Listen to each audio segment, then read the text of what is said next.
മികച്ച വിജയമാണ് പാലക്കാട് എന്ന് മാത്രമല്ല മികച്ച വിജയമാണ് കേരളത്തിൽ എന്ന് തിരുത്താൻ തന്നെ ഞാൻ ആഗ്രഹിക്കുകയാണ്. ജനാധിപത്യത്തിൻ്റെ ഒരു സൗന്ദര്യം എന്ന് പറയുന്നത് എല്ലാ കാലത്തും ജനങ്ങളെ നമ്മൾ മാനിക്കണം, ജനങ്ങളെ ഏറ്റവും മുന്നിലുള്ളവരായി കാണണം.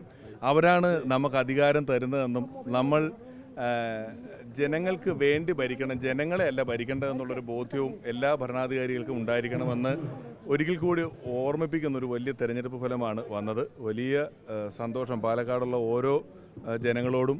എന്നെ ഈ ഒരു ദൗത്യം ഇങ്ങോട്ടേക്ക് പറഞ്ഞു വിടുമ്പോൾ ഞാൻ തന്നെ ആയിക്കോട്ടെ എന്ന് തീരുമാനിച്ച നേതൃത്വത്തിനും പിന്നെ ഇവിടെ വോട്ട് ചെയ്ത് ജയിപ്പിച്ച ജനങ്ങൾ ഒപ്പം പ്രവർത്തിച്ച കുറേയധികം ദിവസം ഒപ്പം ഊണും ഉറക്കവും ജോലിയും മറ്റു കാര്യങ്ങളും എല്ലാം മാറ്റിവെച്ച പ്രവർത്തകർ, പിന്നെ ലോകമെമ്പാടുമുള്ള സ്ഥലങ്ങളിൽ നിന്ന് സാമൂഹ്യ മാധ്യമങ്ങൾ വഴിയും അല്ലാതെയും എല്ലാം പിന്തുണച്ചിട്ടുള്ള എല്ലാവരോടുമുള്ള അഗൈതവുമായ നന്ദി പറയാനും കൂടെ ഞാൻ ഈ അവസരം ഉപയോഗിക്കുകയാണ്. ഹൃദയംഗമമായ നന്ദി എല്ലാവർക്കും.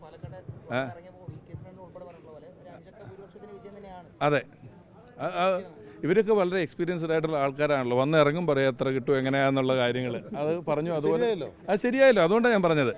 അതൊക്കെ ഒരു മനസ്സറിഞ്ഞ് പ്രവർത്തിച്ചാൽ അതെ, ഞാനതാ പറയാം. അടുത്ത തെരഞ്ഞെടുപ്പിന് പറയും എത്ര വോട്ടിന് ജയിക്കുന്നു പറയും. നേരത്തെ പറയാം, മനസ്സറിഞ്ഞ് അങ്ങനെ പ്രവർത്തിച്ചാൽ സ്വാഭാവികമായിട്ടും നമുക്ക് പറയാൻ കഴിയും. അതെ, ഞാൻ ആദ്യം പറഞ്ഞ അതാ, ജനമനസ്സറിയുക, ജനങ്ങളോടൊപ്പം നിൽക്കുക, ജനങ്ങളെ വലിയവരായി തന്നെ കാണണം, അവരെ ബഹുമാനിക്കണം. അവരാണ് ഇതിൻ്റെ എല്ലാം ചുക്കാൻ പിടിക്കുന്നുള്ള ബോധ്യം ഓരോ നിമിഷവും ഓരോരുത്തരും ഓരോ പൊതുപ്രവർത്തകനും മനസ്സിൽ ഓർക്കണം എന്ന് വിളിച്ചു പറഞ്ഞൊരു തെരഞ്ഞെടുപ്പ് ഫലമാണിത്.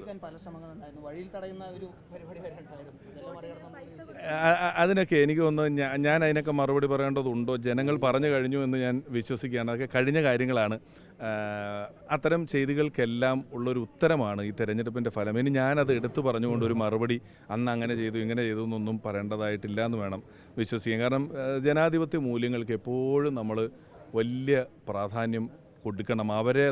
അവരെ വിസ്മരിച്ചുകൊണ്ട് ഒരു ആഘോഷമോ അവരെ വിസ്മരിച്ചുകൊണ്ട് ഒരു പ്രവർത്തനങ്ങളും ചെയ്യാൻ പാടില്ല എന്നുള്ളതാണ്.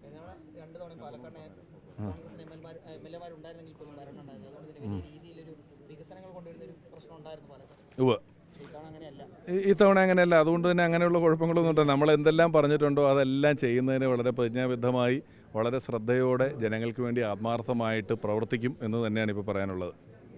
ഓക്കെ, ആയിക്കോട്ടെ, ഓക്കെ അല്ലേ? Okay, thank you very much. Okay.